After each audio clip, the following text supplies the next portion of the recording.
Oh, it's got a new refresh cars button there on the thing. That's cool.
I am JD Smith. With me is Kane Craft, guys. We are coming to you guys live right now.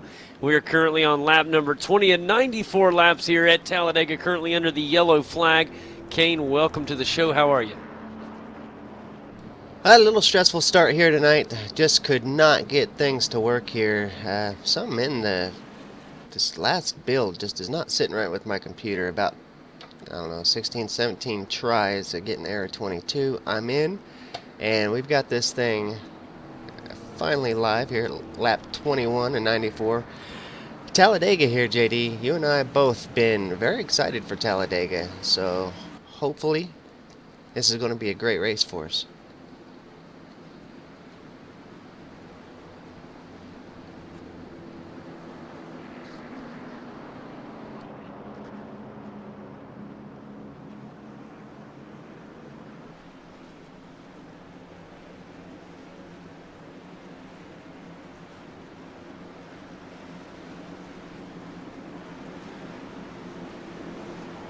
Under a yellow flag right now, we've got Zach Novak out in front, Joshua Hanner in second, Casey Kerwin, Raul Avis in third, Casey Kerwin in fourth, and I hear you, JD. Oh, okay. Thank goodness. Thought we were going to have another little issue there, but one issue avoided. Yeah, I was sitting there just talking, and it wouldn't pop in. I don't know why it wouldn't, but we're good now, pal. It's always some technical issues when things get changed, and there's been a lot of changes lately. Not only with iRacing, but Trading Paints just changed. A lot of updates. iRacing seems like they're updating something every week, and just so much things going on, especially with the new DirectX 11. And so it'll take a build to get it ironed out, but it'll get there, buddy. No worries. We're here. We got racing in front of us, and we're getting ready to go back green. Yeah, the lights are off on the pace car. Zach Novak bringing us around to the restart.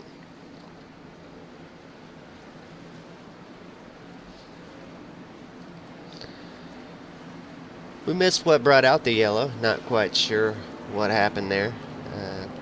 Alan Bose had been leading. I'd popped in earlier just long enough to see that Alan Bose was out front. Alan now down to position 9.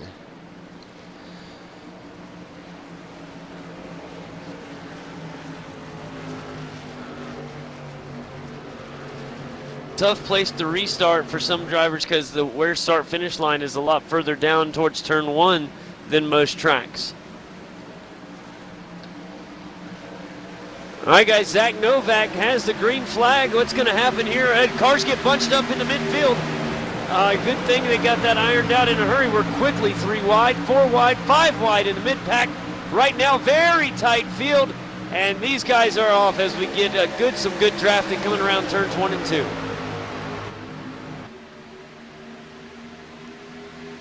Yeah, I got a little crazy back there about the mid-pack. 4 wide at least.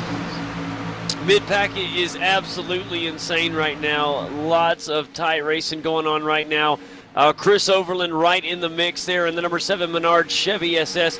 He's right there in the midline right now, but under him in the number 9 car in the Napa Auto Parts Chevrolet is Jacob Harberts, and he's got himself on that bottom line. So right now things trying to get ironed out. We're about to complete our first lap under green after our caution, and right now out in front. Boy, I couldn't get it back to the front there. Out in front, we got the number 27 of Casey Kerwin. First time I've seen Casey in NASCAR Iracing Series open race, and he's out here out in front.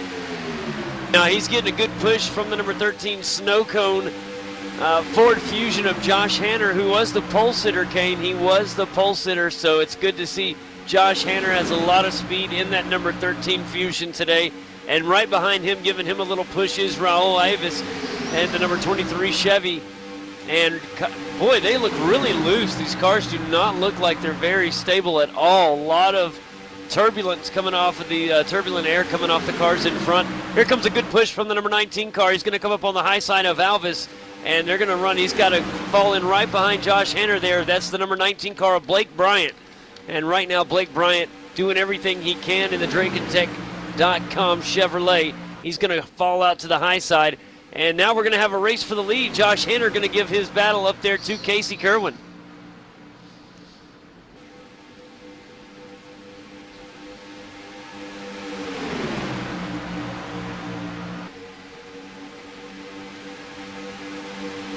The number 10 car coming up as well. He's making his way around the 13 car, Josh Hanner. That is Michael Vanisdahl, Kane. We've seen him in previous weeks, and it's good to see him and the number 10 get back up here, get things done.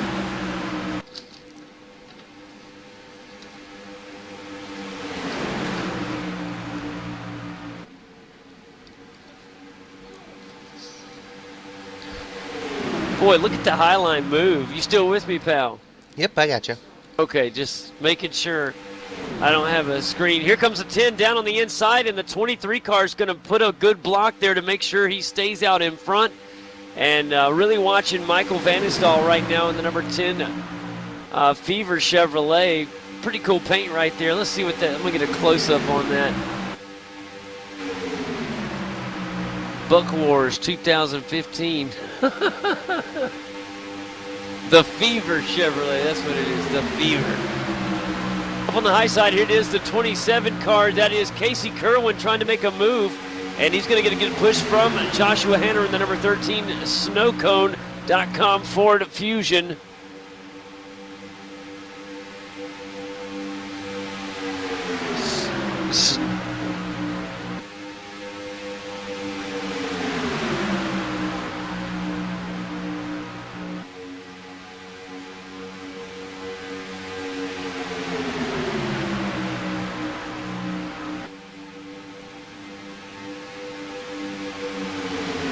Man, I'm telling you what, Kane, watching these guys, it is some tough business here at Talladega. Things can get out of hand in a hurry. There's so much movement between these guys, and you know, people do realize just how wide this surface is. It's one of the widest surfaces these guys will race on all year long. But man, when they get to moving and getting that turbulent air, they get loose, and it's just so scary. At any moment, anything could just blow to you know, craziness in any second. Whoa, just like that, Casey Kerwin from the top line down in front of the number 23 of Raul Alvis. That was close. I guess that was the 27 of Casey Kerwin. Well, guys, right now it is early in the race, but right now some big trouble on the number 1 peak antifreeze machine of Josh Berry. Looks like he had some early race troubles. He is 2 laps down. However, the good news for him is if the caution were Oh, to we got come out, trouble. We got a couple cars into the outside wall. and there is the caution I was talking about, that'll give him one of his laps back. He will be the lucky dog, and he'll get one of those laps back, so he'll only be 1 lap down. Kane, where's our caution? Let's find out what's going on. Well, there looked like about a half dozen cars or so involved in that one. Oh, big trouble. That looks like Brandon Pipgrass involved, or if maybe he just cut through. No, he is involved with some contact. I'm going to have to rewind that a little bit. The problem is I had a little connection issue right when this happened, so it looked like some cars had a blowover for a second. Man, I'm I going can to see try the to... 32 of Joey Smith was involved, so let's go back a little bit further and see if we can find out what happened. Yeah, that was some... It's crazy how it happened there.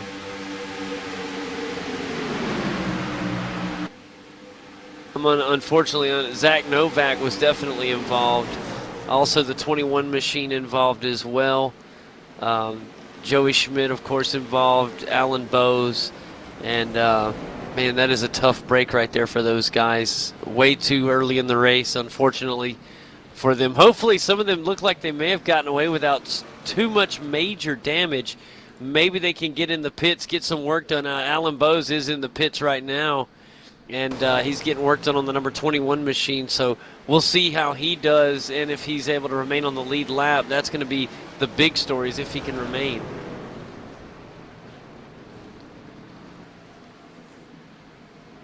Yeah, cars all over the place there. It looks like a couple of them with some pretty significant damage, but then others probably got away. Probably four or five of those guys probably got away with pretty minor damage.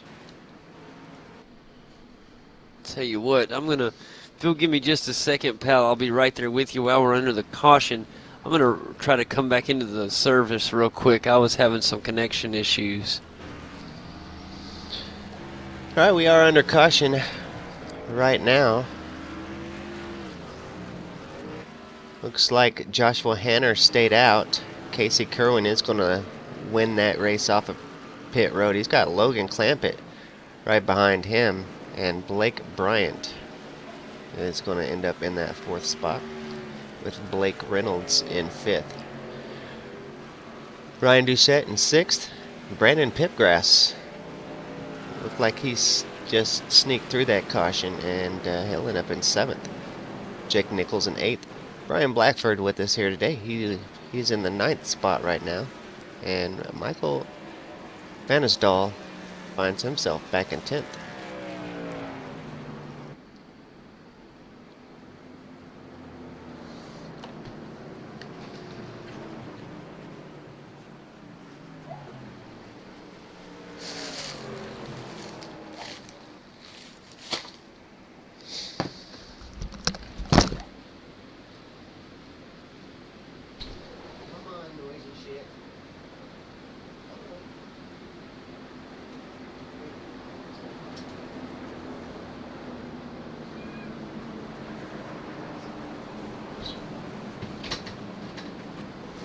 So loading back up, buddy, you know it should take me about 3 or 4 minutes. I'll be right there, have some live pictures again. But that was an unfortunate event there, or incident.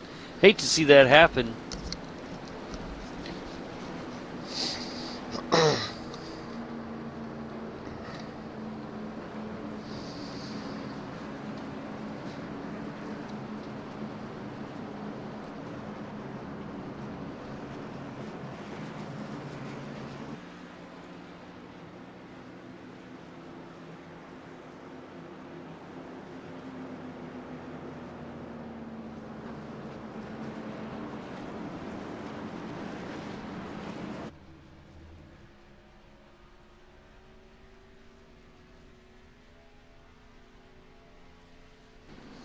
Yeah, a couple of the cars with some pretty serious damage after that one. That's going to put them several laps down. Josh Berrien still getting work done on his car.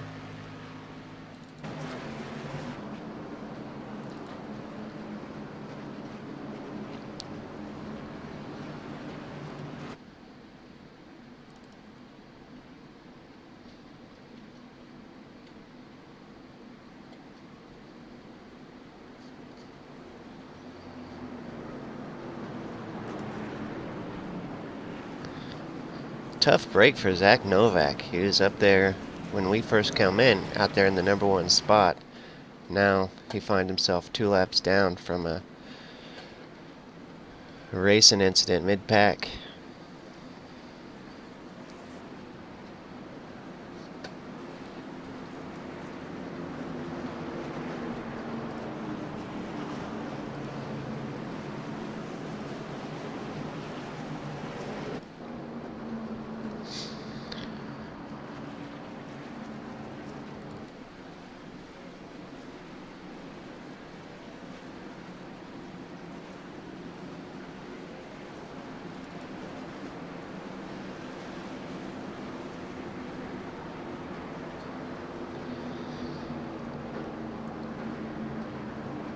So Joshua Hanner in the #1 spot. He's got Casey Kerwin to the outside of him. Logan Clampett will go from 3rd.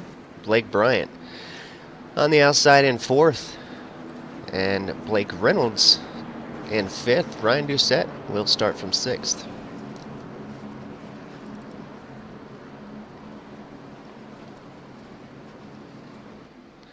Lights are off on the pace car as we get set for another restart.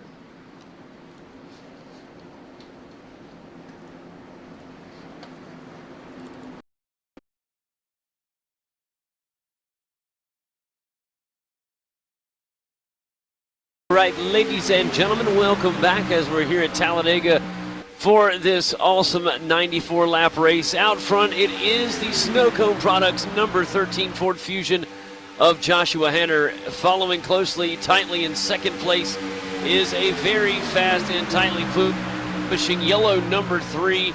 That is our driver Blake Reynolds up on the high side in the number 2 car. It's Logan Clampett in 3rd.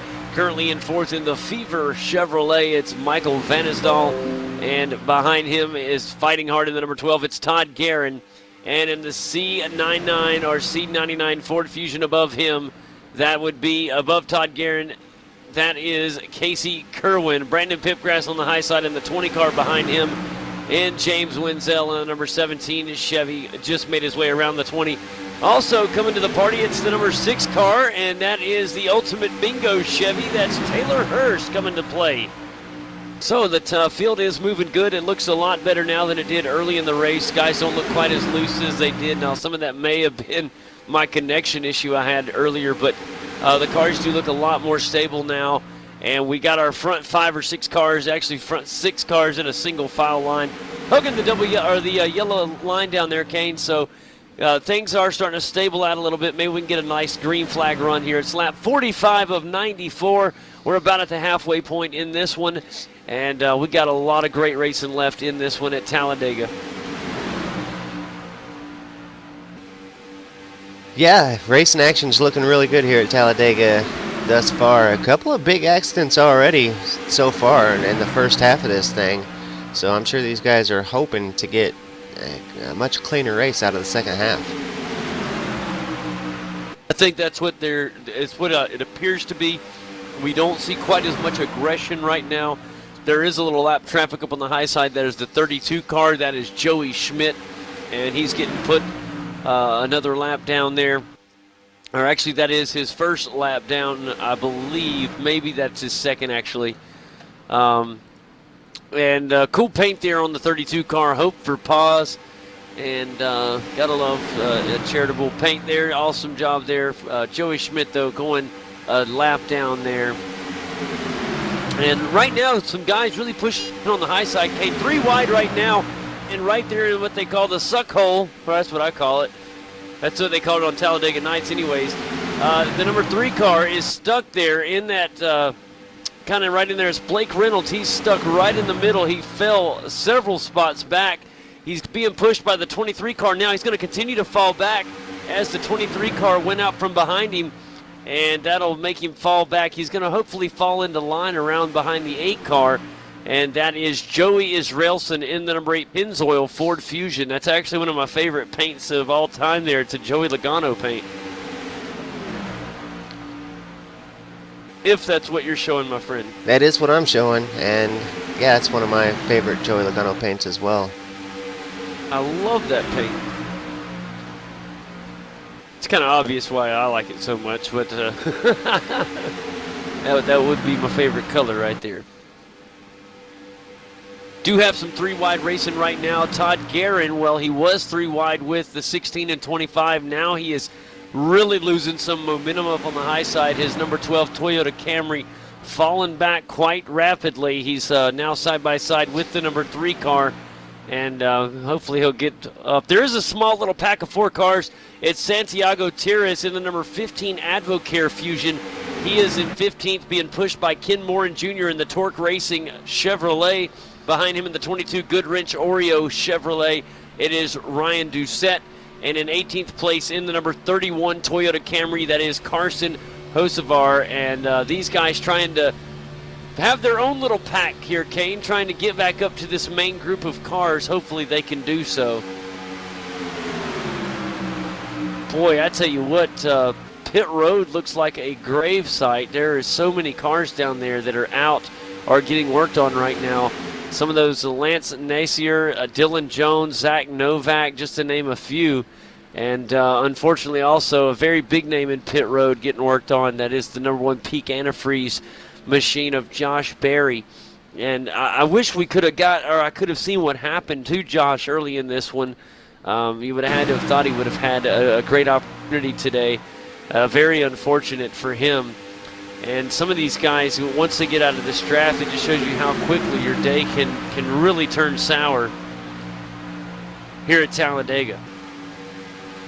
Now the front pack has gotten away from single file, Kane. We are in a double file race right now, and it's a really, really exciting one at that. At the moment, it's still out in front. It is the pole sitter, the number 13 Snow Cone Products Ford Fusion, Joshua Hanner, and he continues to lead the way. Now right behind him on the high side is the 27 of Casey Kirwan in the C99, but right now you have 3 Ford Fusions in the top 5, and that's showing me the Fords are running hot today. That is some good stuff. Boy, look at the 10 car doing a great job pushing our pole sitter, and I tell you what, that is very, very impressive job right now. That is Michael Vanisdahl in that 10 car. And he is really doing a good job pushing the leader right now. In fact, I wouldn't be surprised to see him maybe cut and try to get to this lead, Kane. He's got some tremendous looking speed in that 10 car.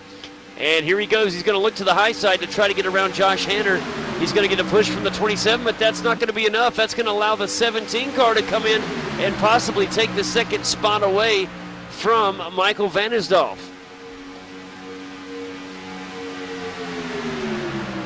In the 17 car, that is James Wenzel, and he's being pushed by Taylor Hurst there in the Ultimate Bingo Chevy SS. Here comes the 10 car now, Kane. He's going to try to go side by side, and we go through the tri-oval coming up here in a minute. And as they cross the start-finish line, it is Josh Hanner continues to lead this race, but this front pack is tight.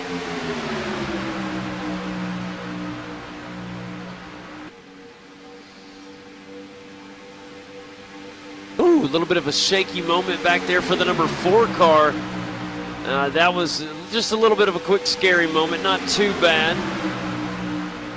Could have been worse. That's Brian Blackford in the Wendell Scott Ford Fusion. And he was running tight there with the 23 car of Raul Avis. And boy, those two were going at it.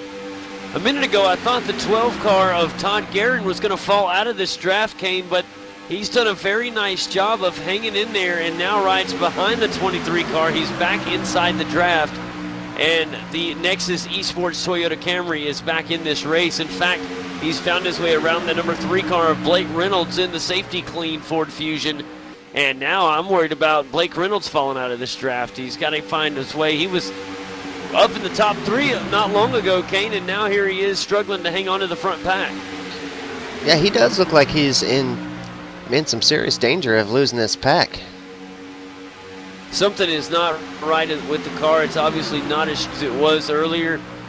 We saw how he fell back so rapidly. He got in that middle lane when it was 3 wide, and like it's a suck hole, it just sucked him right out of there. He lost so much momentum, and it makes the car look like there's something wrong with it. And the car may actually be as fast as it was earlier, but without the help of the draft, it just sucked him right back quickly. the car is able to hang on, and I think he's back in that draft with the number 4 car of right there in front of him of Brian Blackford in the Wendell Scott Fusion. So it looks like he will be okay for now. It's a good part of the race, guys, really trying to settle in.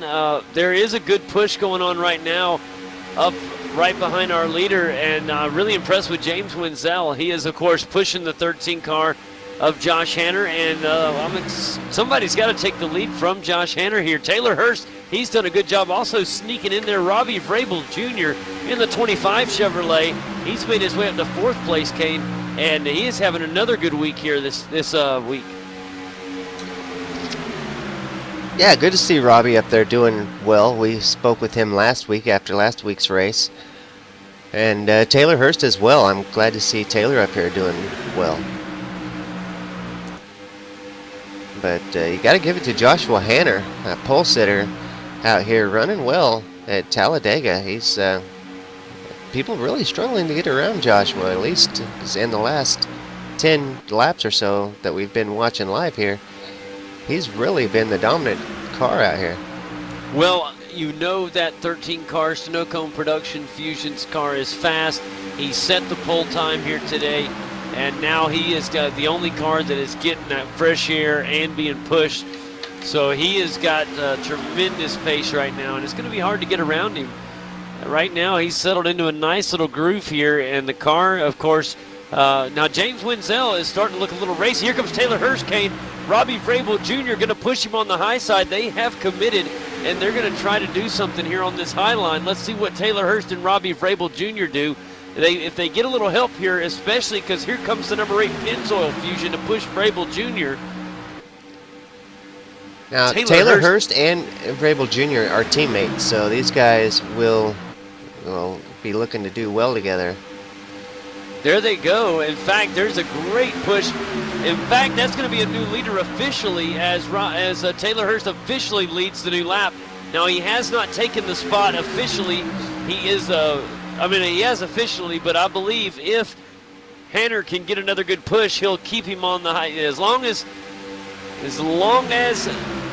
I can't get his name out. As long as Josh Hanner stays on that low line. Well, look at this. He lost so much momentum, he got left. What happened? You saw how quickly that momentum fell, and there you have it, Kane. You said it right there. There is Robbie Vrabel Jr. pushing Taylor Hurst, and I'm hoping that they don't get too far ahead of this pack, because then it's almost like an accordion effect, and they get stacked back up and get run down. But right now, Taylor, yeah, here it is. There's that accordion effect I was talking about. Look at, they're going to come up and eat them up. And if you start to get too big of a lead here at Talladega or Daytona, it's like an accordion effect. You stretch it out, but it pulls you right back in because of that big pack. That's what I love about pack racing, and that's what happened here. And now we got a new leader, it looks like, if he can make it stick. That's Joey Israelson in the number 8 Pennzoil Fusion. And what a job there from Joey Israelson. I wonder if he'll come down in front of Taylor Hurst. He won't. He's going to stay on the high side. And I think he likes being pushed by the 23 car of Raul Alves. Well, see down below you've got Taylor Hurst. Some trouble. Down on the inside line, Kane, that is, I can't see because my camera angle has a stupid build. No, it's pit stops. I'm sorry. It's pit stops. Both of the Snow Cone Production cars heading down pit road right now. And it is a big green flag stop. Lots of the lead cars. Brandon Pipgrass, Brian Blackford, all headed down pit road. Casey Kierwin will keep you guys posted. Josh Hanner, of course, is the lead car. He's got that front box, the advantage from getting the pole. He's getting the lights on right now. I hear engines revving up. Let's see who's going to win this race off pit road. Look at this, the number 4 car. And wow, what a pit stop by the 16 car up there. That is Jake Nichols. He needed a good stop. He was in 16th place when he went in the pits, but now he comes out ahead of who was leading the race, and that is insanely good. Incredibly good stop there from Jake Nichols. Now we'll see what the other guys, our other cars, they should be looking to come in as well. You don't want to come in empty-handed. You want to make sure you come in with the pack. So that's going to be extremely important as we watch this next group, as I would expect them to come down pit road this time by. Taylor Hurst leads the field. Let's see what they decide to do when they get over here to pit road. Yeah, Joey kind of had team Israelson, versus team going there for a little bit. We got Taylor Hurst and Robbie Vrabel Jr., who are teammates on the aero position chassis work teams. And then you got Joey Israelson and caution is out, and this is huge. Caution is out. We have some guys that are going to be trapped a lap down. Troubles with Carson Hosevar and Hosevar went in. It looks like maybe, I'm going to try to get the camera on the 31 car there and find out exactly how that started. And here's what happened, guys. He was coming to look like he was getting ready to come down pit road. And somehow, get in the back of the 15, something happened. Oh, he had too much speed going into pit road, and he hit the commitment cone and went to get on the grass. But when he came across the grass, that caused the caution to come out. And, so that's a tough break there for Carson Hosevar, who brings the caution out. And that will trap all those guys that just pit a lap down. Now, if they do stay out, they should be able to get their lap back. Some of the guys that did get trapped a lap down there. Wow, what a story here, buddy.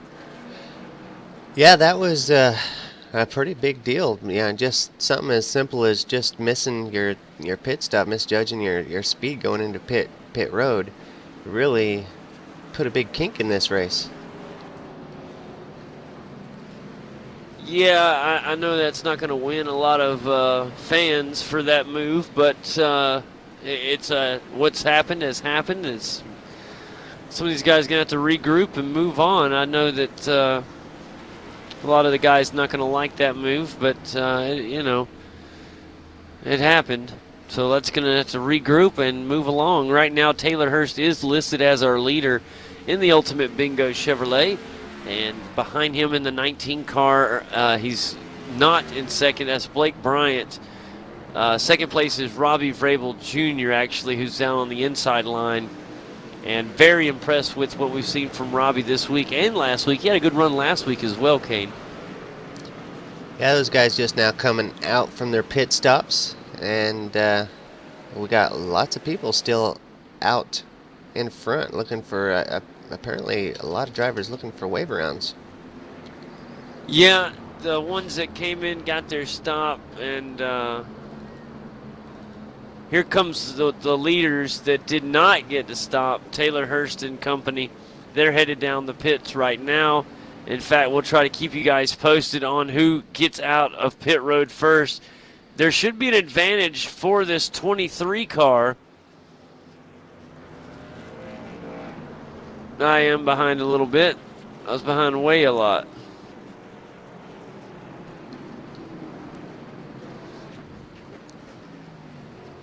Sometimes I get to watching the replay and forget to go back live, pal. Oh, I do that all the time. It's way worse when I do it because everybody watching at home gets stuck watching with me. Yeah, but at least they think it's real. See, they see with the live timing off yours, and they're like, what's he talking about?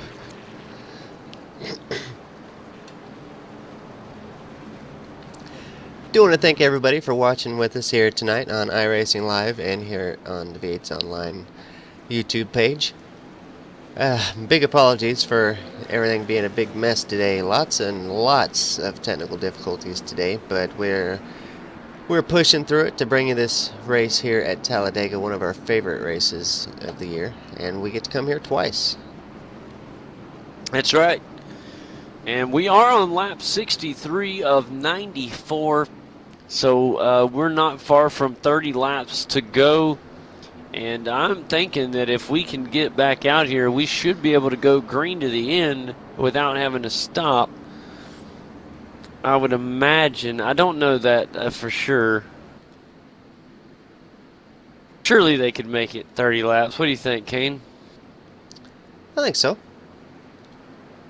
I think as long as we don't have a caution, I think it's kind of up to the incidents. But other than that, these guys can definitely go 30, 31 laps, so they'll be good to go. I think the fuel window typically is between 30 33 to 38 or something like that when NASCAR Sprint Cup comes here. It's something like, it's around that, because you got to think this 2.66 mile track and these guys running flat out the entire lap, so they burned through some fuel. Yeah, I was thinking it was closer to 40, 45 laps. That sounds about right. We know the tires are no issue here, so that's, you really and truthfully, they don't even need to change tires as much as they do here. They just do it because you're filling up. You might as well put some fresh sticky tires on. But you could run a set of tires here for 2 to 3 stops sometimes. I mean, they don't wear down here at all, hardly.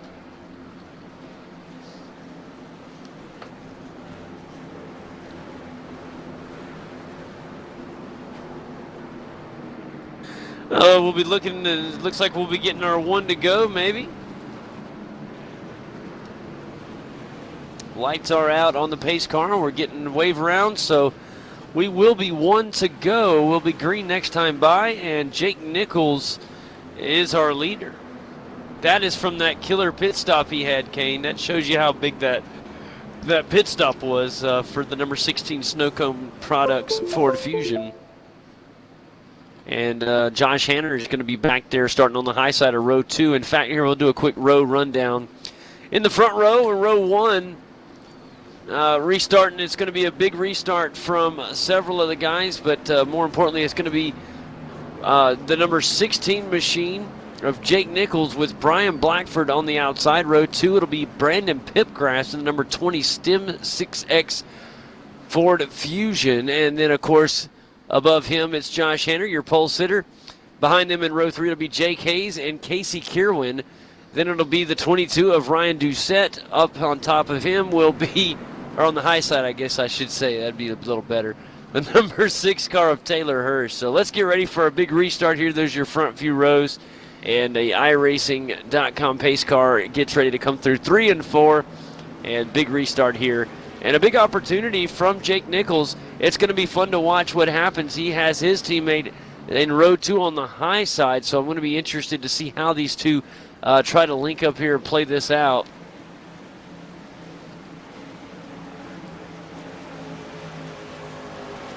Should be fun regardless.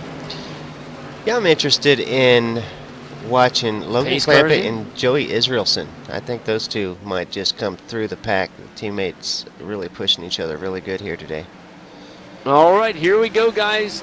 Green flag, and we are back racing here at the start of lap 65. And let's find out what happens between Jake Nichols and Joshua Hanner. Nothing thus far. They don't seem too keen on linking up here. In fact, very impressed with the great job that the 20 car has done staying right there behind Nichols. And we're seeing a little bit of lap traffic come through here on the high side. No problem for the leaders. And really the number 4 car in the Wendell Scott Ford Fusion needs some speed. He's trying to get some push from Josh Hanner, but right now it's just nothing working on the high line. Brandon Pipgrass in the number 20 car. Finally, Josh Hanner decides to abandon the high side. He's going to foul in down low behind the 27 car of Casey Kierwin. And I'm curious to see what the 4 car is going to do. Brian Blackford, he seems pretty dedicated to the high side. And here comes finally a push from the 26 car. And we'll see if they can get something going. That's Jake Hayes. Hadn't mentioned him in this one yet. And good to see Jake Hayes up there making things happen. He's in the Zero Gravity Racing Ford Fusion for those looking on. And Taylor Hirsch just linked up behind him, and behind Taylor it's Robbie Vrabel Jr. 2 cars that we know have loads of speed here today. Ryan Doucette with some troubles. He's holding it down below the yellow line for a good part of that lap. He's letting nearly every car go by. So Ryan Doucette with some troubles here on lap 66. Big opportunity for several drivers that were far out of that pack earlier. They got saved by that caution, Kane, and here they are. Several of those guys back in the lead pack. Gutierrez in the number 15 Advocate Ford is one of those cars. They're back up here in close in the action and could make things happen if they could find some speed. And right now, Santiago Tira is trying to hook up with Blake Reynolds here, and also a car that we know has had speed, the number 10, the Fever Chevrolet, Michael Vanisdorf. And also, look who's joined the track. He's getting passed right now, but it's good to see him back out there. That's the number 1 Peak Antifreeze machine of Josh Berry has rejoined the track, which is really good after his early race troubles.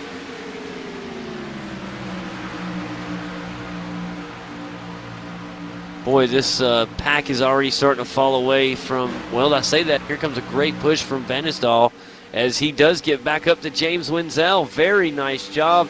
I thought that pack was going to detach here from the front pack, and they've held on very nicely. Taylor Hurst going up to make it 3 wide. He's going to try to get around the 26 car of Jake Hayes. Jake Hayes goes down to the bottom line. Taylor Hurst and Robbie Vrabel Jr. will go back to the middle line, and the 26 car is going to come up a little bit. I think he was just trying to make Taylor Hurst feel a little uncomfortable, and he did. The number 4 machine looked like he was going to come in front of Jake Hayes, decides different. Brian Blackford now has got caught in the middle. Here comes Taylor Hurst on the high side. We're 3 wide, and the 4 car is going to start to go backwards unless he can catch some help from the 8 machine, which is right behind him. That's Joey Israelson. And we'll see what they do. But we already know this 25 car of Vrabel Jr. has got an extremely fast car. He's going to leave Taylor Hurst on the high side alone. Here comes Taylor down to the inside, or to the middle line. Yeah, Taylor and Vrabel being teammates, those guys have been working together for about the last 30, 40 laps or so and been working really well together.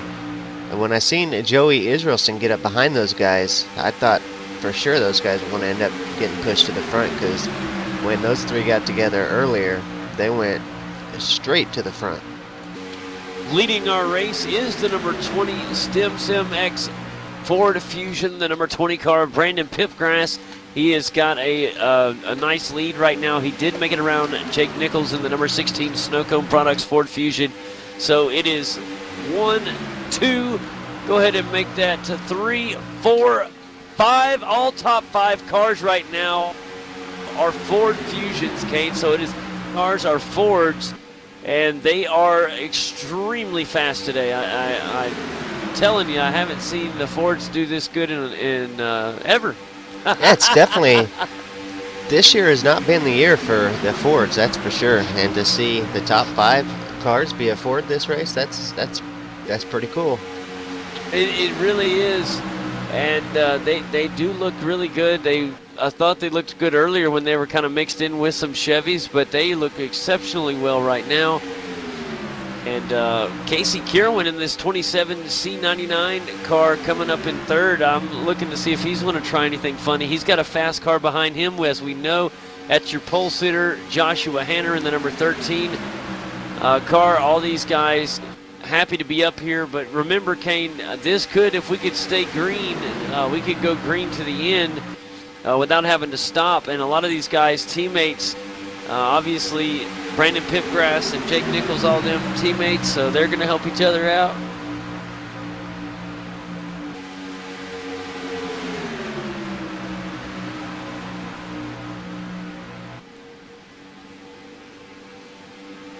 Yeah, here comes the rest of the pack catching up to those leaders. Like you say, once they pull away just a little bit, then all the momentum from the rest of the pack catches up and just swarms them. Boy, look how tight these guys are up front, Kane. The field has really tightened up here, and now we're running really tight. But look at this. The 13 and the 16 have finally linked up here on the high side. Going to be fun to watch. That is Jake Nichols, and, of course, his teammate and pole sitter. Oh, man, look at this. There's a new car coming to the party. It's Logan Clampett in the number 2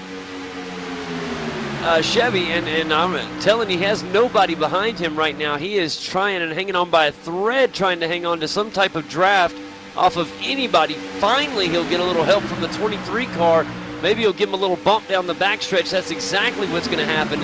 And the RevcoGaming.com Chevrolet has now come to this party. And also, not only Logan Clampett behind him, Brian Blackford in the Wendell Scott tribute is up here as well. Fun to watch these guys. I thought for sure both of them were mid-pack and done earlier, and here they are up here flirting with top fives. And this is great racing here at Talladega. We are at least 3/4 of the way done with this one. We got about a fourth of this race left. Things are about to get hot and heavy in a hurry. Tell you, JD, the driver that I am most impressed with here, probably, well, I wouldn't say I'm most impressed, but I'm very impressed with the 27 of Casey Carowin. He's been running up front ever since we joined this race. He's done an exceptionally well job and hanging in there nicely right now, and he's got himself a promising position. I'm impressed with the leader right now. I'm very impressed with Jake Nichols and the job he has done, not necessarily in the car, but on pit road. He made a very, very good pit stop that made up many spots. I don't remember how many. Finally, we see Josh Hanner get up there and claim the lead. And now we'll see Jake Nichols doing a little bit of the pushing back here and absorb some of the heat, as I'm sure the 13 car was probably getting a little warm. But anyways, as these guys are coming down the backstretch here at Talladega, well, look at this. I am mistaken. Jake Nichols does not want to be behind. He wants to get back up in the lead. He feels his car is extremely fast, but his car was way back in the field earlier, Kane. He was out of the top 10. They go into the pits, and he had just an amazing pit stop. It was under green flag when he went in, and that ultimately put him up in the lead after the caution and everything cycled through. And now the car looks better than ever, and I'm very impressed with what we've seen from Jake Nichols. Obviously, Josh Hanner has an extremely fast car, but both of these guys running 1-2, and they're not running together anymore. They're running against each other, and it's fun to watch. Wow, look at this, finally. Yeah, I don't have any team information on either of those guys, on Jake Nichols or Josh Hanner, so I don't know for sure if these guys are teammates and just happen to be in similarly painted cars, or if they are in fact teammates. I'm assuming they're teammates, considering that the team sponsors if you look at the small sponsors, they're the same as well. That's why I'm assuming they have the SimX sponsor in the same spot on the back. I just assume that they are teammates. So if they're not, then my apologies. That's a coincidental paint scheme there, because they're running opposite paints. One of them has they are opposite and the exact same colors too. So I'm with you. I think they're probably teammates. I just don't have any information on them. Right. And now that they're up there running together, it kind of looks more like they're teammates, and doing a great job together, too, I might add. If they're not teammates, maybe they should consider it. That's right. Here comes Brandon Pipgrass on the bottom line, Kane. He's pushing, and there he is in the Ultimate Bingo Chevy right behind the Ford car. Taylor Hurst, we've seen him work wonders on the short tracks. Here he is on the super speedway, and he is flirting up here with his top 5. He's got Brian Blackford in front of him, but this number 6 car always tends to find some speed, Kate. A car that was running good earlier, he's starting to fall back a little bit. I'm not worried yet, but he does need to try to find his way to move forward. That is the 25 car of Robbie Vrabel Jr. He has kind of fallen back a little bit. Remember, earlier he was running with Taylor Hurst. Taylor has made it all the way up to about 5th place, while Vrabel Jr. is falling back, and he is sitting all the way back in about 11th right now.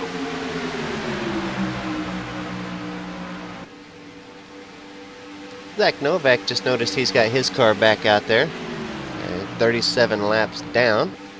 Tough break for Zach Novak. Zach's had a heck of a season, so he'll be looking forward to the next race this week to try and make up some points that he lost here today. Man, incredible. And these laps, they go by quickly when we're under a green flag like this. And it is about to be started lap 80 here in just a moment. Brandon Pipgrass on that inside. He's to the inside of that 13 car, Joshua Hanner. Brandon also carrying that SimX, SimX sponsorship. So I wonder if all 3 of those guys are teammates. Somebody needs to give me some team information for those guys. So if you're watching this show back, Brandon, Jake, or Josh, send me some team information. Yeah, I'm pretty sure that they are. If they're not on the exact same team, I'm pretty sure that they're at least affiliates because of the matching. Oh no! Could be some trouble back here for Joey Israelson. Got extremely loose. He's going to have to fall back many spots. Very, very good job saving that. That could have been a nasty wreck there. I'm gonna take a quick peek back and find out exactly what happened to the 8 car as he fell back 3, 4, 5, 6 positions. Yeah, I seen him shoot up there. It looked like he got hit pretty hard. He did an amazing job. There really was himself. That's what it looked like. It looked like he just kind of lost it. Yeah, the car went down to the inside. He went for the correct. He overcorrected a hair, and that's normally when we see those cars shoot up into the wall like that. Those are the most dangerous types of wrecks. And but he saved it beautifully. Of course, he had to get out of the throttle, and just the tiny millisecond he got out of the throttle, he lost 6 positions. But he is there to fight another day and another lap, so he will be okay. And he should be able to catch back up. Hopefully he doesn't get too far out of this draft, and he can get back up here and race with these guys.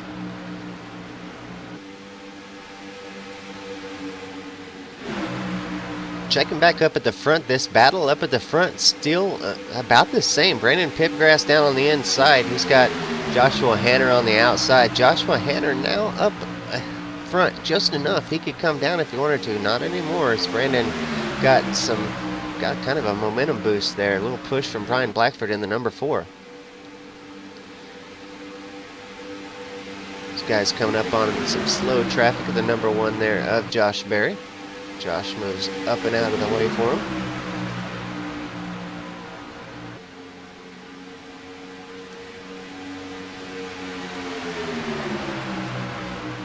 Pretty evenly matched battle here today as everybody seems to be in Fords up here up front. Well, if they are teammates, I think the top 4 are teammates. Actually, I think the top 4 I think are all teammates of some sorts. So I'm assuming they're running similar setups and running together. Well, whatever the case may be, they have their stuff together today as they lead this field late in this one. We're about to start lap number 84, and we'll be 10 to go before you know it, Kane. Literally a lap and a half. And we will be 10 to go in this one. As you know as well as I do, 10 to go at Talladega means go time. Yes, it does. That's when the action always starts. And here's Josh Hanner with a great push on the high side. I was curious to see if he'll go down to the inside line. He does not. He's actually pretty happy with the way things have been going on the midline up there. I'm impressed with how well that is kind of mellowed in a little bit. Maybe there was a lot of rubber on the bottom or something. I wouldn't think it'd have a whole lot of effect, but that groove up there in the middle has set in nicely. A lot of cars up there, a lot of speed right now, and Josh Hanner is able to hold it. It's going to be a photo finish, Kane, at the end. It has potential to be one of the best finishes we've seen in a long time. Yeah, can't argue with that. If these guys keep racing just like this for the next 10 laps, we're going to have a great finish. There we got it. Michael Vonestall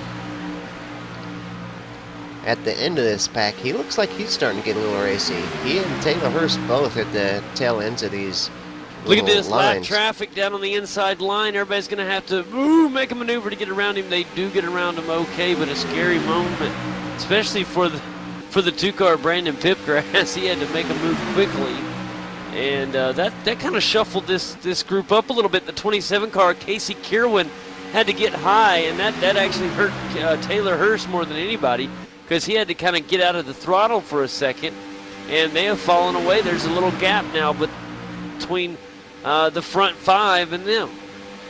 Yeah, the way Logan Clampett kind of came up there, went into the midline, and kind of pushed his way up into the high line there. It might have worked out really good for Logan Clampett. Yeah, I don't understand why lap traffic stayed down on the yellow line. They usually should have went up to the high side, but like I said, that's come and gone. But it sure did shake things up. Look at this, Logan clamping down to the inside. There's no room for the 4 car, and Brian Blackford. Oh no! Did he save it? No, there's contact into the number 10 car. Michael Vanisdahl, a caution is out. A big contact into the wall from Vanisdahl. And the caution comes out here late in this one, and that is going to tighten up this field for one heck of a finish. Don't go anywhere, guys. We're going to take another look at this incident here as it all started there just a moment ago with the Wendell Scott Tribute Ford Fusion. And, man, I tell you what, Brian Blackford went down below the yellow line. Oh, man, that was crazy. He went down below the yellow line. Made a little bit of contact with Logan Clampett, maybe. That's exactly what happened. And when he got back on the embankment, you're talking 33 degrees of embankment there. The car got loose, made contact on the front of the 10 car up into the safer barrier at the top of the wall and down into the grass. Caution is out. We'll re-rack them, and this is going to be one heck of a finish, guys. Don't go anywhere. Yeah, Logan came squeezing down, and there just wasn't no room there, and some contact with the Brian Blackford machine. Kane, look at this. Robbie Vrabel Jr. pushing the 10 car around right now, or he was a moment ago. He was literally pushing him to try to get him to pit road. Yeah, it looks like some serious engine issues there for the number 10 machine of Michael Vanisdahl. That's a good friend right there to give you the push back to pit road so that you don't have to use the tow, and maybe he can get the 10 car at least fixed and get back out there quickly so that he can finish this race and get some points. And behind him, it's Brian Blackford in his stall. Guys on pit road right now. Well, Kane, this race was already exciting. It's about to get even more exciting as we get ready to take this thing with a tight, packed field. Josh Hanner, your pole sitter, is in the lead, and he's going to have Brandon Pipgrass on the high side. Down on the inside line of row 2, it should be Jake Nichols, and this should be one heck of a finish here today. And depending on how quickly they get the mess cleaned up, depends on how many laps we'll have left in this bad boy. It's lap 88 right now, so we're looking at least lap 90 before we get back green. That would give us 5 laps under the green flag for a big finish here at Talladega. Yeah, that's what I'm looking for. About 5 laps of green flag racing to finish things off here. And that's providing that in the excitement of the restart, something else don't happen.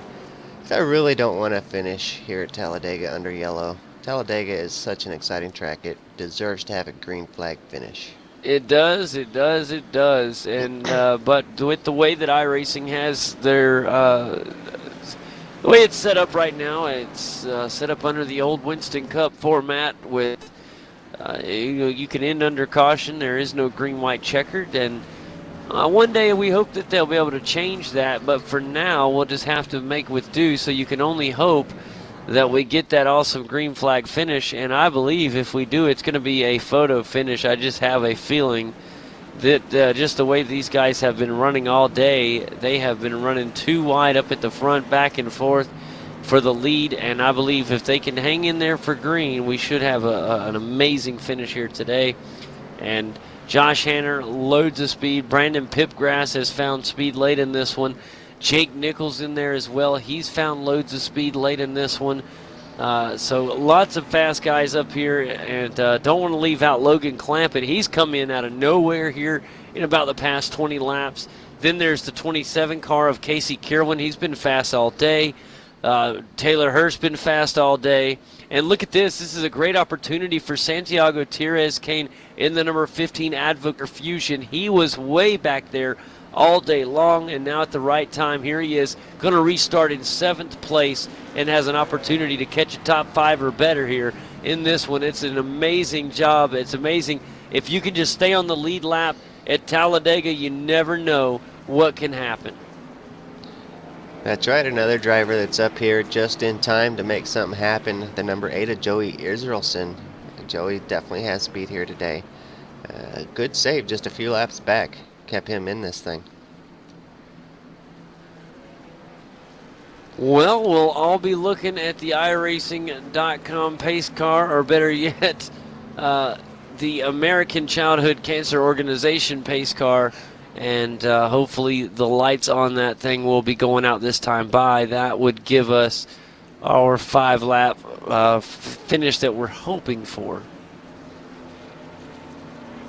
Actually, it will give us 4 if it goes this time, because we're on 89 right now, so that would be, the restart would be actually on 91. Well, we find out in just a moment's time, guys, as don't go anywhere. And we cross the start-finish line. Kane, what's it saying?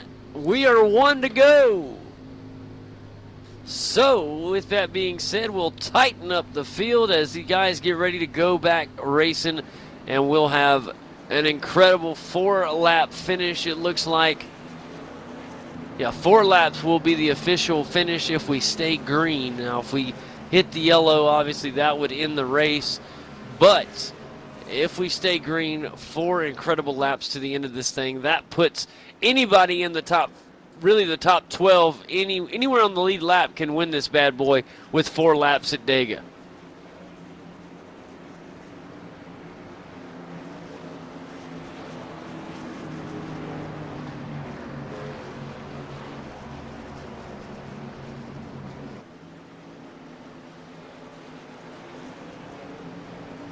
Incredible. It's been an amazing race, and I'm looking forward to the finish here today. I know, like we said, a little bit of some technical issues early in this one, with all the different changes in overlay packages not matching up with code and making computers crash. Things like that are going to happen. We appreciate you guys for hanging with us, and we're going to bring you guys the finish of this one. And stay with us. Stay tuned for a quick post-race show after the conclusion of the checkered flag, as we do not go away. We usually have a word with a few drivers and have a little word with each other and close out tonight's event. But thank you guys for joining us. We're getting ready for this pace car to duck down pit road for our final restart of the day. This is going to be it no matter what. And all eyes are on the number 13 of Joshua Hannard in the Snow Cone Productions Ford Fusion. On the high side, it's Brandon Pipgrass. Very big start. Green flag, and we're going. It's going to be a push from Jake Nichols on the 13 car, Josh Hanner, and we're almost identical. Both lines look good. It looks like a great restart on both sides, and we're nose to nose with 4 to go. Coming around 1 and 2 right now, it's still neck and neck. A little bit of an advantage goes Joshua Hanner's way, as the 16 of Jake Nichols is doing a fantastic job. That car has a little something in it, Kane. Keep your eye on that 16 car. He has got some tremendous pace, and they're actually going to break away from the field a little bit. Pipgrass going the wrong way, and here comes Kierwin in the number 27 C99 Ford Fusion. He's coming up in third. That's another car to keep your eye on in this one. Boy, Pipgrass is in trouble. He is now fallen back behind the 15 car of Santiago Tires and is in danger of falling to Logan Clampett as well. So he literally went from second back to 6th place here in just a moment. And he is in danger of falling to 7th as well. He'll finally file in behind Logan Clampett. And here we are on lap 92 of 94. What a strange time for everybody to decide to go single file here at Talladega. I am very, very curious to this as well. Maybe they know the cars better than we. Well, I know they do. They are in them every day, but they must feel that they can get back too wide at the right moment and make things happen. So very, very interested. Maybe they're also being cautious. They don't want this thing to end under yellow, so they're trying to pull it to the last possible moment. You don't want to do it too soon. We've seen what happens when you do that, and you don't want to wait too late. You got to time the go just right. And right now, I feel the person that's in the best position is that 16 car, Jake Nichols, Kane. He is right behind a very incredibly fast Josh Hanner. But being in second place statistically going into the final lap is what we want. We are going to see the white flag this time by. It is lap 93 of 94. Look at the 15 of Santiago Tires on the high side. He had to get off of it a little bit. He had it going, and the 27 kind of stopped his momentum, and that's going to hurt him because he's got nobody up there with him. A tough break for the Advocare Fusion of Santiago Tires. That is an example of trying a hair too early, and he's going to have to fall back. And now we're starting to see a little bit of some push here from Jake Nichols, Kane. The final lap, white flag is out. The next flag will end our race. Here comes the 16. Jake Nichols going to make his move. Now we start to see some guys shuffling around through 1 and 2. Here comes Brandon Pipgrass. 10 on the inside. He's got loads of momentum. And if he can catch up to the 16's draft, he may have something. Here comes the Kirwan on the high side. Going to go 3 wide down the backstretch here at Talladega. It's going to be crazy when we come around. Here we are, half a lap left is all we got. 3 wide, Jake Nichols getting pushed by Brandon Pipgrass. And this is going to come down to the 20 and the 16, it looks like. And this 16 car, I cannot believe Brandon coming out of Pipgrass getting turn up there. 4. This coming around through the triover. Pipgrass going to have a good momentum shot here at the end. It's going to be the 16 car, Jake Nichols, going to take Talladega. Goodness gracious, a wonderful finish from the 16 car, and the statistics win again. Second place when you go through the white flag is typically the winner here, and it happens again. What a beautiful race from Jake Nichols, Kane. How big was that pit stop now? Yeah, fantastic action there to finish that off. A tough break for the 13 car. Joshua Hanner getting a little sideways there to come across the finish line, and that's going to put him in an 11th place finishing spot. Yeah, I was about to say, now we can go back and look at anybody that may have fallen there on the end. At Talladega, if somebody falls, you just kind of let them do it and then talk about it later because the excitement is so fast and crazy here on the last lap. Let's look. I'm going to go back and look myself here what happened. As they were going down the backstretch, great momentum from the 27 car. He went to the high side, and then the 13 car, Josh Hanner, kind of got stuck in the middle, and we know what happens when you get stuck in the middle with nobody to help push. He immediately fell behind Pipgrass. He got down on the yellow line, and he thought maybe he still had an opportunity. But then trouble struck as he made light contact with the 27 car, and it put him down nose into the grass, and he had to get out of the throttle, Kane, and that's caused him to fall back. And I hate to see that because he had such a big day. I'm showing him in 60th finish, Kane. It could have been. I know my overlay showed him in 11th, but it's been changing, so I really don't know at this point. Okay, according to the Iracing, has him in 6th, so might have popped back or scored differently. You know how that stuff goes. But how about Jake Nichols with this win? That is, congratulations is in order as he does an awesome burnout here for us. Yeah, great job. That was very impressive. He showed a lot of patience there.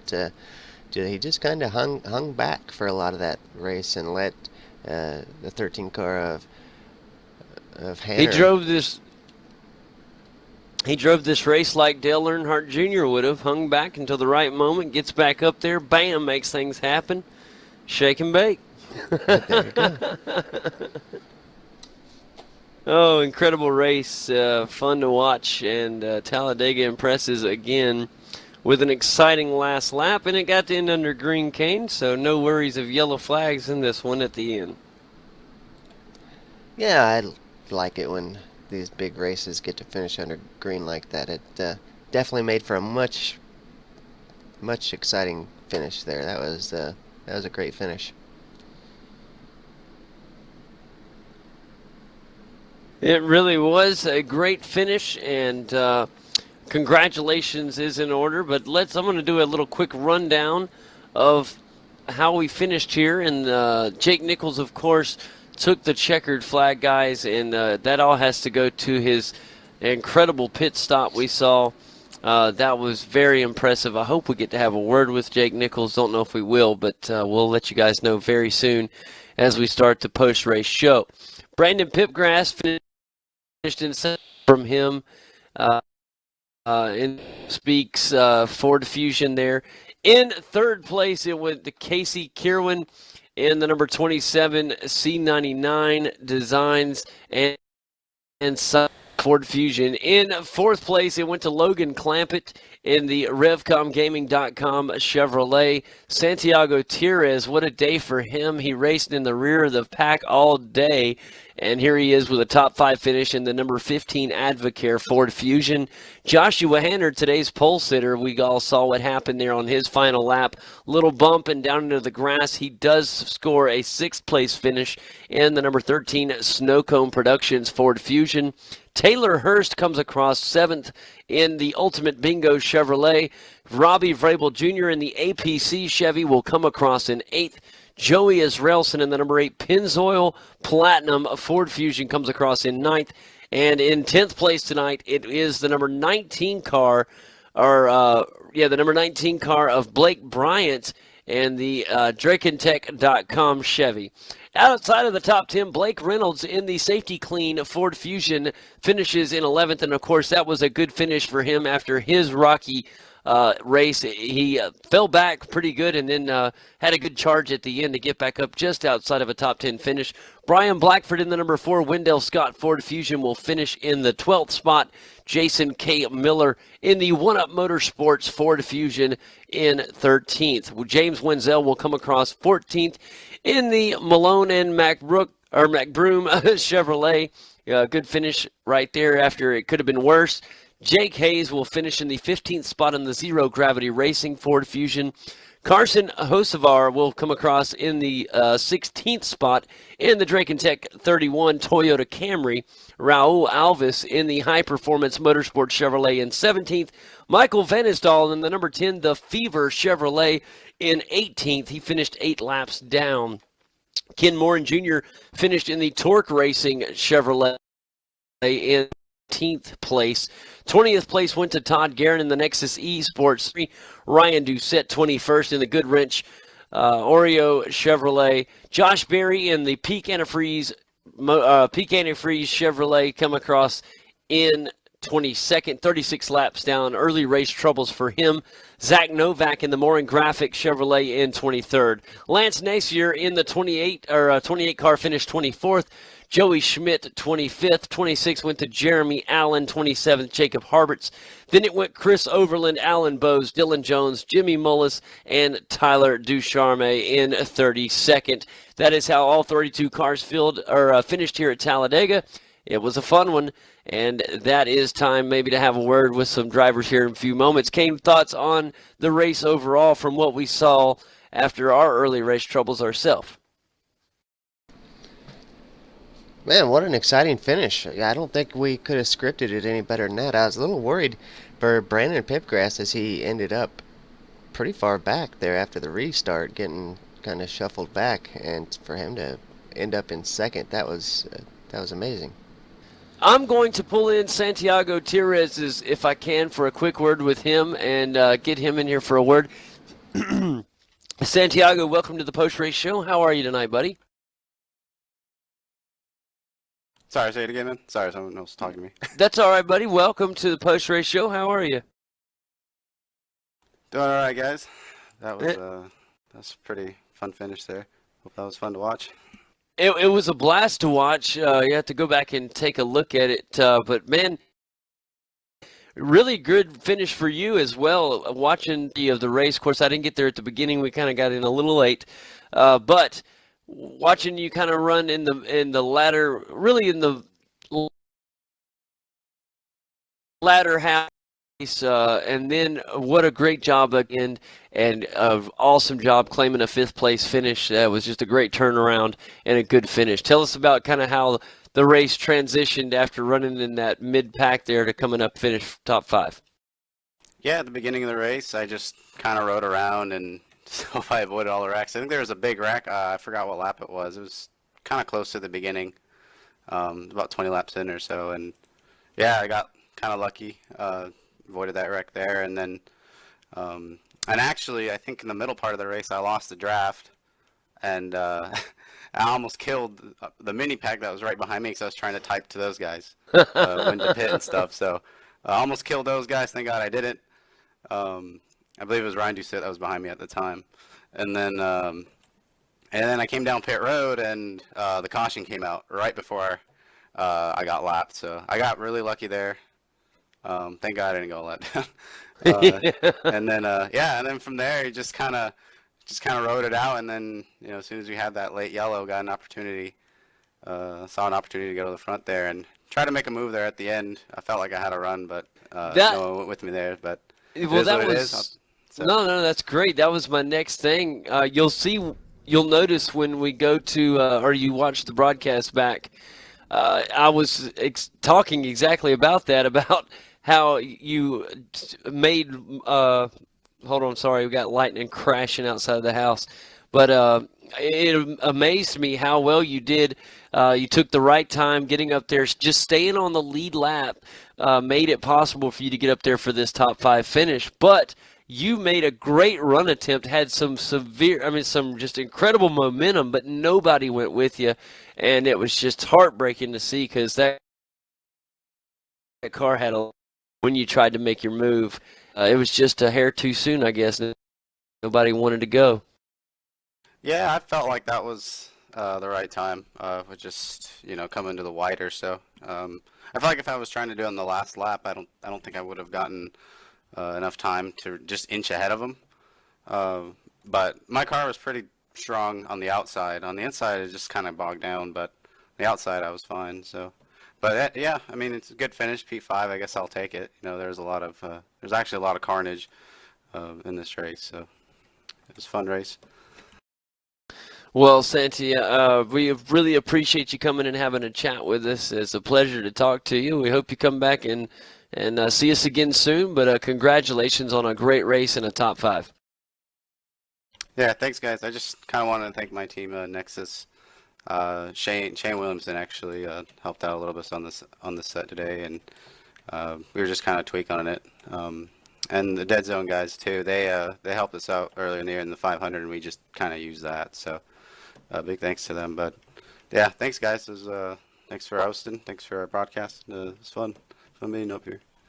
Man, that's awesome. And yeah, thanks for the shout out to all the help. I usually say that, but I don't know why I just forgot. So I appreciate you bringing it up. Always thanks to the sponsors and everybody. It makes a huge difference, and a lot of hard work goes into it. But thanks a lot, Santiago, and we wish you best of luck next week. Thanks, guys. Appreciate it. Absolutely, brother. And that was Santiago Tires, ladies and gentlemen, from Nexus Esports. And just a great job moving up into the top 5 position. Let's bring in another driver. Let's bring in Robbie Vrabel Jr. real quick. We'll see if we can't catch a word with him. Show, how are you this evening? Hello. There he is. How's it going? I'm doing great. How are you guys doing? Man, doing good. Robbie, let's talk a little bit about your run today. Didn't get to catch we got there a little bit late. I guess it was about lap 20 or so by the time we got the broadcast clicking. We got there at the beginning of the race, but while everything got clicking, let's talk a little bit about your run. You had a really strong-looking car for the majority of the race tonight. It was very fast, and it was a lot of fun to drive. I started in the back, being the 25 car. I just wanted to ride around and take my time and be there at the end. I knew it was fast.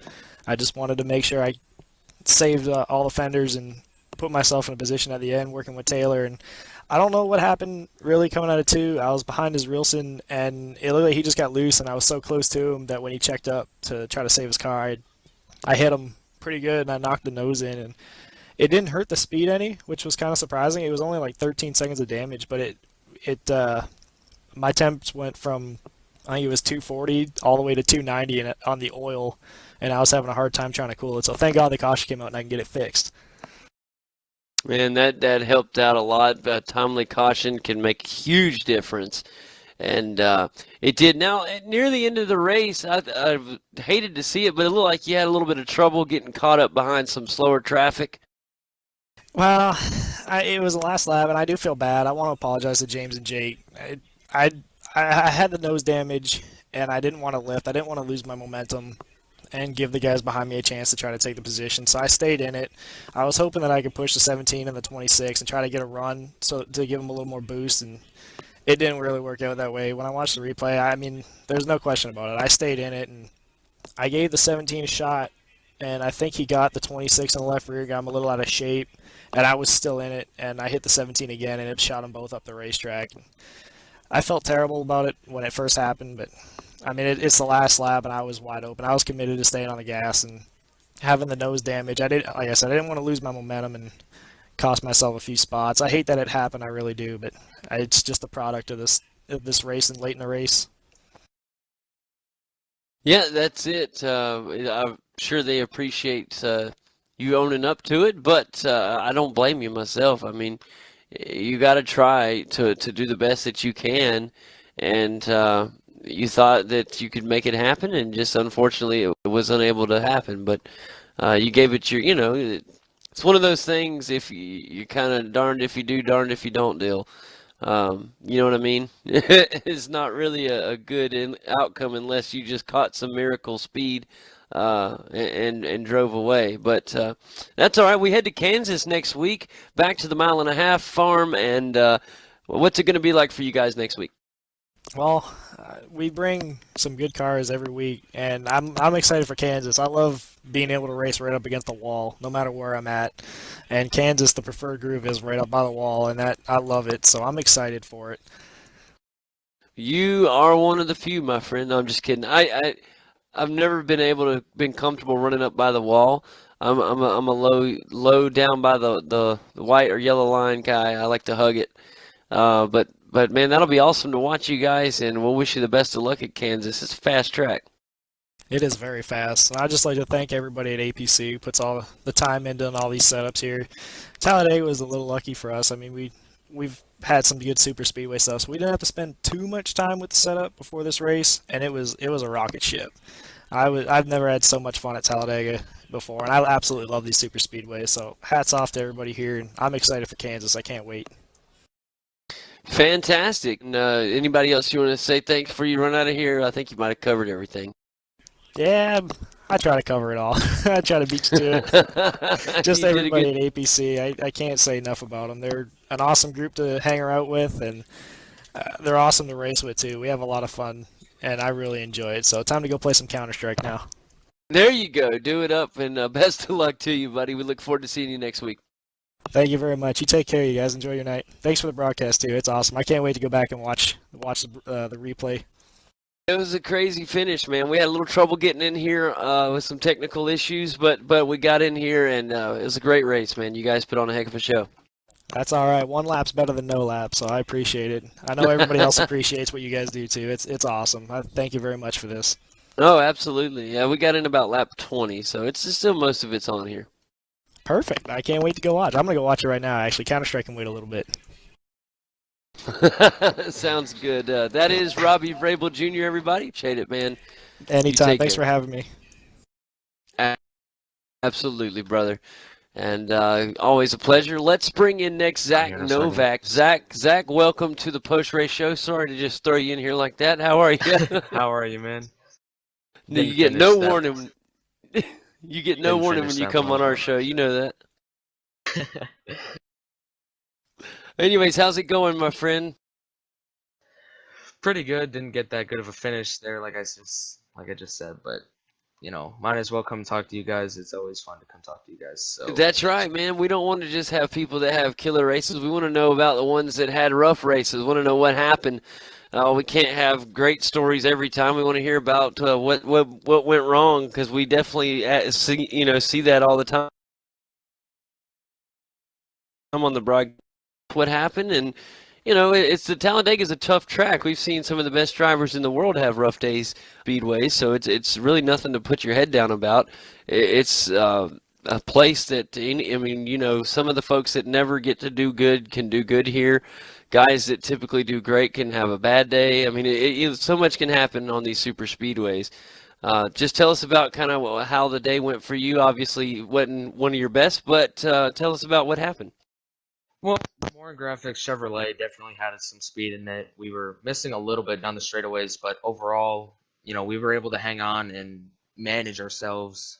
Uh, we were hanging in the top 10 at the beginning of the race. After one big wreck happened, we managed to get up into the top 10. And I took two tires on on the first caution, I believe it was. And, I thought I was going to be able to hold it up there, and then I missed a shift on the start. So that kind of set me back. And I think that mistake put me in the situation to get me involved in the big one, I guess you could say. So I guess I could blame it on myself for putting myself back there, but overall, I'm proud of the car, and we always have Friday to improve. So Absolutely, man. That's exactly right. You always have Friday to make to improve. Let's look a week ahead, man. We're going to be back at a mile and a half track, which we haven't been at a mile and a half in at least 4 or 5 weeks. It yeah, it's been a all, while.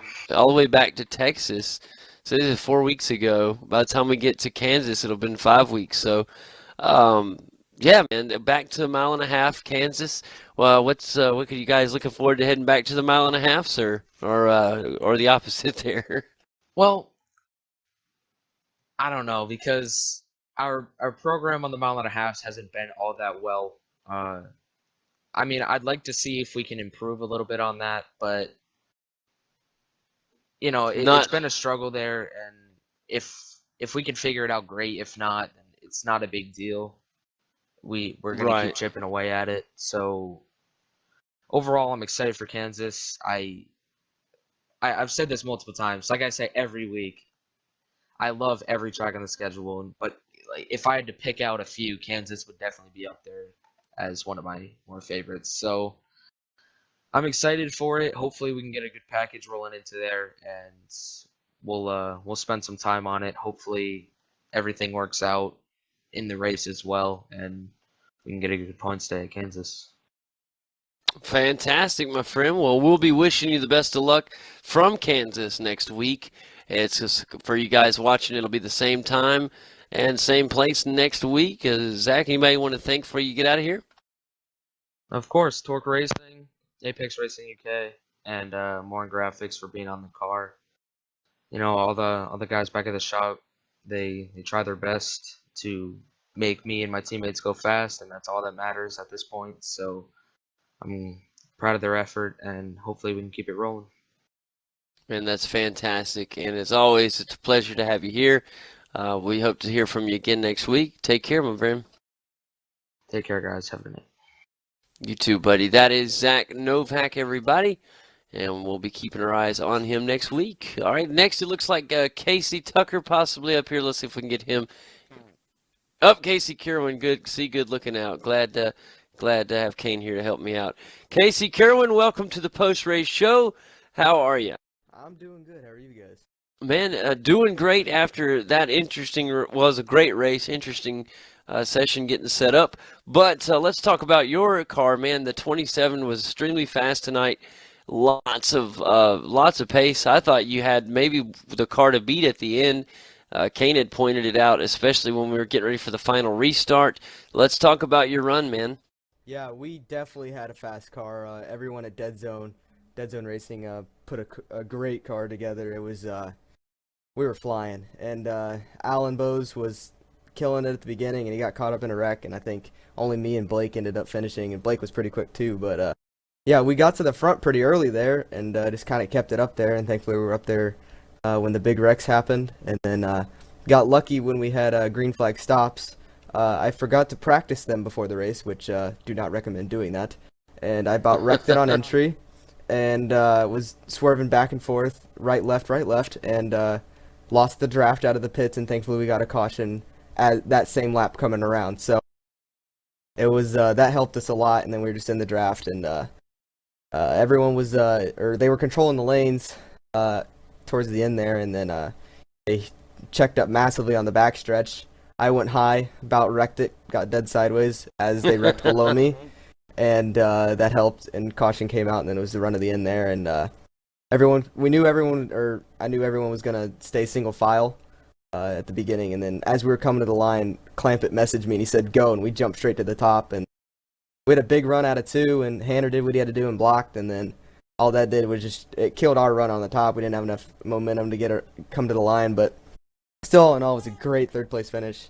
Got to thank everyone at Dead Zone again, Houston Hamer, Alan Bowes, everyone. So yeah, it was a great run. Man, fantastic. And let's take a look. Great top 3 finish, and we'll look ahead next week back to the mile and a halves. What can we expect from you guys next week? Well, not really sure. This is my first week on Dead Zone, so my first week running NIS Open. Mainly only run NIS Fixed all year so far, so plan on running. I'm positive they'll put a great car together again and go for a win there. Man, I tell you what, it was your first week, especially on our broadcast, and we were very impressed. So I hope that you do come back next week. We'd like to see you out on the track with the guys, and yeah, I think you could compete for a win. So hopefully we'll see you back next week. And as always, you're welcome to come in here and interview anytime. We'd like to hear from you and get to see more racing from you. 10-4, guys. Take care. All right, will do, guys. That is Casey Kierman, and a great job for him tonight. Big finish, top 3. Very impressive. Looks like Brandon Pipgrass is up there ready for an interview, so let's get him in here. Brandon, welcome to the post-race show. How are you this evening? I'm doing great. Thank you guys for having me. It's always a pleasure to have you here. And, boy, let me tell you something. What a race out there. Talladega, always crazy. But tonight we got a great finish under green. Not too many yellows. Had a little bit of some coming together. But let's talk about your car in particular and how things went for you tonight. First of all, tell us how the car felt. Oh, the car was a rocket ship. I qualified, I think, up there in the top 10 and just wanted right at the back. So on the first lap, I just went high and let the whole field go by. I think I just ran like at the back the whole race, dodged a couple big wrecks. And we were just like a rocket all night. These guys made an amazing setup. I tell you what, really the majority of the field, everybody in the top, that top group there was extremely fast. I really thought anybody that was on the lead lap, even with, 4 to go when we had that final restart, I thought anybody had an opportunity to win this race just from the speed that these guys were carrying. All you guys were fast. But really and truly, you got up there at one point and looked very strong, and it just caught a tough break and caught some bad momentum, and it flushed you back a little bit. Yeah, that's Talladega. It's a big puzzle. You play your cards right, you end up in victory lane. That's where Jake Nichols ended up. He played his cards 100% right. But P2 was not bad, especially with my teammate getting the win and Josh Hanner finishing 6th. It's a really good day for our team. It was an exceptional day for you guys. And, man, I tell you what, at one time we looked up there and it was all of you guys literally owning the front of the field and near the end as well. So that's incredible. All the guys that put in work, they deserve a big thumbs up for their efforts. You guys really owned the day.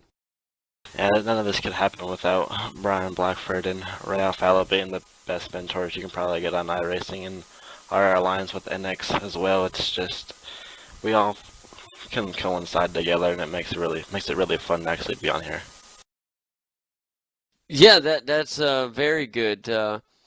And I think Kane's wanting to know what team you guys are there, so you can tell us right here on the show. I'm sure a lot of the viewers would like to know as well. Me and Jake Nichols are part of Brian Blackford Racer, which is like a development team for slip angle, where drivers get their feet wet and be able to run top split. And Josh is on part of slip angle. He's probably one of the best engineers on iRacing. Gotta give him props. He builds amazing setups week in, week out. Well, fantastic, man. That's it's got you in a great place, and man, nowhere to go but up for you, Brandon. And we, as always, it's a pleasure to hear from you. I asked a lot of the other guys. I'll ask you as well. We're going back to Mile and a Half Land next week. Kansas Speedway 133 lapper night race. What you looking forward to about next week? Well, Kansas has always been a good track. Hopefully with this dynamic grooving where we'll at least maybe have 2 lanes up top there, instead of just up against the wall, it'd be fun to get 2 lanes working and be able to pass on the bottom, instead of it being like Bristol, just one lining up there. But it should be fun. Night race, we'll have a lot of grip. Hopefully it's hot and slick grip, or we're sliding a little bit. But it should be all in all a lot of fun. I hope that there's a multi grooves as well.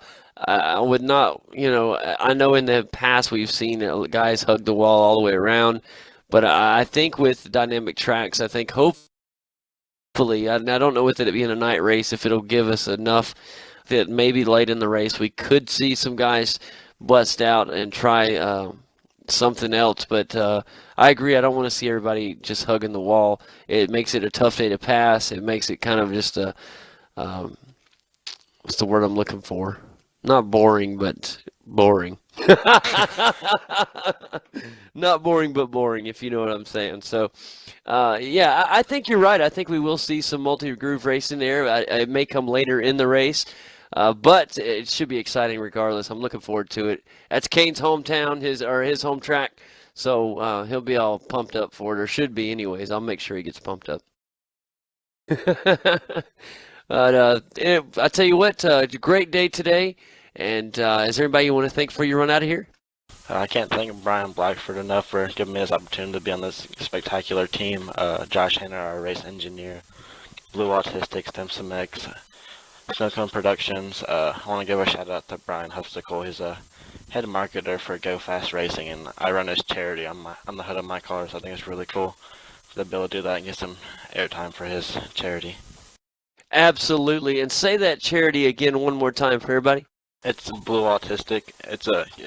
Both of his kids have autism, so it's a really cool thing I'm able to do for them. Man, that is fantastic. I'll make sure I give that more airtime next week. I couldn't read it good from the angle I had on my cameras, but I knew it was autism. So, yeah, definitely. So it's Blue Autistic. Say it again. I'm going to mess it up again. Blue Autistic. Blue Autistic. Okay, will do. And yeah, thanks a lot. As always, it's a pleasure to have you here, Brandon. And we wish you the best of luck at Kansas next week, buddy. All right, thank you guys. Thank you guys for having me. Absolutely. And that is Brandon Pipgrass, everybody, from Blind Blackford Racing. And in the Blue Autistic Machine. That's right. We'll catch him next week. Kane, big week tonight. Talladega never disappoints. It did a wonderful job again, and a killer finish. It wasn't a photo finish, but it was an exciting one that really had me pumped up there. And I think I'd like to go back and watch that finish again later. That was a really good one. Yeah, was it interesting to find out that the Brian Blackford Racing guys, they brought 4 cars today, and at one time, all 4 of those cars were up there at the front. So Dominating. They come to race in the NIS Open today, and all of them right up there at the front. So it'll be interesting if they come to more races. I'll be really happy to see how that team progresses through the series. Man, me too. And looking at our schedule over the next 7 weeks, really through the start or mid, I guess you'd call it the middle of summer, we got a killer lineup, guys. Kansas next week, Dover after that, then Charlotte night race. That's a 400-lap race, guys, at Charlotte. That's our 600. Then we have Pocono. That's going to be an 80-lap race. Then it's Michigan, Sonoma after that, which you know how big I get up for Sonoma. And then, of course, it is 160 laps at the Daytona International Speedway. And that'll be right after the 4th of July. So that is really our leading up into the midsummer lineup.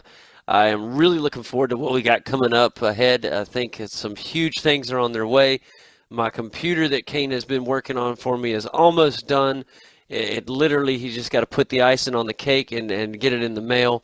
And I am pumped up for this remaining schedule we have. This is a great season. I've enjoyed all the races we've had so far. The little bitty issues at the beginning, they'll dissipate over time once this code gets worked out with these overlays and everything. So something in this last update out. that will eventually get worked out. Just got to find out whatever it is in the code and get it figured out. Something just doesn't match up right, and we'll get it figured out. It's like I said, no big deal. It'll work itself out. No reason to stress about it. We're as long as we're still here and we're trying, we'll bring what we can. But I tell you what, I enjoyed it tonight, buddy. I'm looking forward to next week, Kansas, your hometown track. Big fun, 133 laps. Be a big night of fun. I'm looking forward to it. Me too. Lots of new names in the field tonight. Hopefully those guys will come back next week and we'll get to see some awesome action at Kansas. That's it. We'll be here next week, same time, same place. And we hope you guys will spread the word about the show, let more of the iRacing community know about the NASCAR iRacing Series Open Wednesday night races here, right here on iRacing Live. It has been a pleasure to be here thus far, and we will be here all the way to the end of the season. We're not going anywhere, so we hope that you guys continue to show your support, and this show will continue to grow. We thank you guys again. I'm JD Smith, Kane Craft with me as always, and we will see you guys next week as we bring you Kansas Speedway. Y'all have a great night.